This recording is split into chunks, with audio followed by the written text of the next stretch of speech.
अभी अभी न्यूज आ रही है, कतर के सबसे बड़े गैस प्लांट पर हमला हुआ है।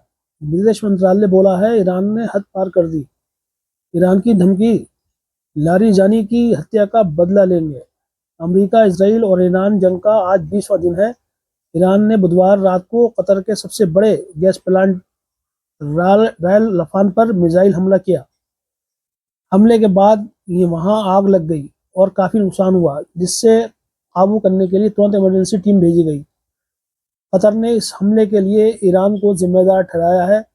कतर के विदेश मंत्रालय का कहना है कि ईरान ने रेड लाइन क्रॉस कर दी है, क्योंकि उसने आम लोगों और ज़रूरी जगहों को निशाना बनाया है।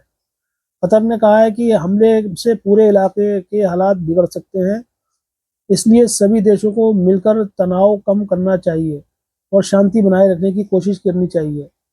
वहीं ईरान के नए सुप्रीम लीडर मुस्तफा खमैनी ने धमकी दी है कि सिक्योरिटी चीफ अली लाराजानी की हत्या का बदला लिया जाएगा।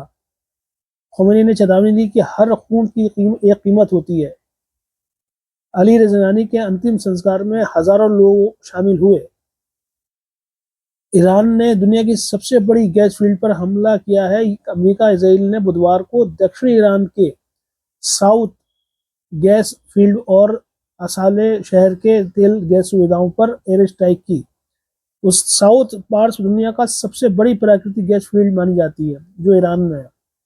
रिपोर्ट्स के मुताबिक हमले में गैस के साथ साथ पेट्रोकेमिकल और तेल इंफ्रास्ट्रक्चर को भी निशाना बनाया है। इजरायली मीडिया ने भी बुशहर क्षेत्र में गैस फैसिलिटी पर हमले की जानकारी दी है। इससे पहले इसराइल के रक्षा मंत्री ने कहा था कि आज ईरान और लेबनान में बड़े सरप्राइज देखने को मिलेंगे, जिसे इन हमलों से जोड़कर देखा जा रहा है। इसके जवाब में ईरान ने खाड़ी देशों में बड़े हमलों की चेतावनी दी। ईरान की IRGC ने लोगों से सऊदी अरब, संयुक्त अरब अमीरात और कतर के प्रमुख तेल शहर जैसे ठिकानों से दूर रहने को कहा है। वहीं कतर ने ईरान की गैस फील्ड पर हमले की निंदा की है। यानी कतर ने निंदा भी की है कि ईरान की गैस फील्ड पर हमला नहीं करना चाहिए था। अमेरिकी सांसद ईरान जंग में सरकारी फंडिंग के खिलाफ है। अमेरिकी सांसद किस वैन होलन ने ईरान जंग के लिए सरकारी फंडिंग का विरोध किया है। उन्होंने कहा है कि इस पर बिल्कुल नहीं वोट करेंगे। दरअसल अमेरिका रक्षा विभाग पेंटागन इस युद्ध के लिए 200 अरब डॉलर की मांग करने वाला है। ये प्रस्ताव अमेरिकी सरकार के जरिए कांग्रेस में जाएगा।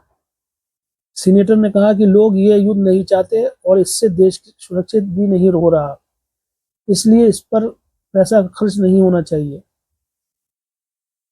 और ट्रम्प बोले हैं इसराइल अब ईरान के पास गैस फील्ड पर हमला नहीं करेगा। ट्रम्प ने यह भी कहा कि अब हमला नहीं करेगा इसराइल गैस पे, जहां पे ईरान का स्ट्रक्चर है। डोनाल्ड ट्रम्प ने कहा कि इसराइल अब ईरान के साउथ पास गैस फील्ड पर कोई भी हमला नहीं करेगा। ट्रम्प ने इसराइल के इस हमले की आलोचना भी की है। यानी कि ट्रम्प नहीं चाहते थे कि इसराइल हमला करे इसके ऊपर। उन्होंने कहा कि इसराइल के गुस्से में आकर ईरान के गैस फील्ड पर हमला किया, जिसमें सिर्फ एक छोटा हिस्सा को ही नुकसान पहुंचा है। उन्होंने ये भी कहा कि अमेरिका को इस हमले की पहले से कोई जानकारी नहीं थी, यानी बिना अमेरिका की मर्जी से इसराइल ने यह हमला किया है। साथ ही कतर का भी इस हमले से कोई लेना देना नहीं था। रिपोर्ट, ईरान युद्ध के लिए 200 अरब डॉलर से ज्यादा बजट की मांग। अमेरिकी अखबार द वाशिंगटन पोस्ट की रिपोर्ट के मुताबिक पेंटागन ने ईरान जंग के लिए व्हाइट हाउस से 200 अरब डॉलर से ज्यादा का बजट मांगा है। रिपोर्ट में बताया गया है कि अब तक इस युद्ध की लागत 11 अरब डॉलर से ज्यादा हो चुकी है, यानी 11 अरब डॉलर खर्च हो चुके हैं अमेरिका के। ये प्रस्ताव अमेरिकी कांग्रेस की मंजूरी के लिए भेजा जा सकता है। ईरान बोला है लौटने वाली ये जो है प्रस्ताव भेजा जा सकता है। अब ये देखना है कि आगे क्या होता है, क्योंकि अमेरिका और इसराइल में कुछ डिफरेंसेस आ गए हैं। इसराइल नहीं चाहता कि अमेरिका इस युद्ध से पीछे हटे, और अमेरिका ये चाहता है कि इस तरह इस युद्ध से मैं पीछे हटूं और ये मामला खत्म हो, क्योंकि इकोनॉमिकली बहुत नुकसान हो रहा है पूरी दुनिया का और खासतौर से अमेरिका का। और इसराइल नहीं चाहता कि इससे अमेरिका इस वक्त पीछे हटे। उसकी यही चाल है कि वो इसीलिए वो हमला कर रहा है बाकी और जगह पे, ताकि अमेरिका यहाँ इंगेज रहे और यहाँ से जा नहीं पाए। ये इसराइल की चाल है। आज 20वां दिन है और अभी तक वहाँ की गवर्नमेंट का रिजीम चेंज करना तो दूर रहा, अंदर एंट्री तक नहीं कर पाए ये लोग और अब वापस जाने की सोच रहे हैं।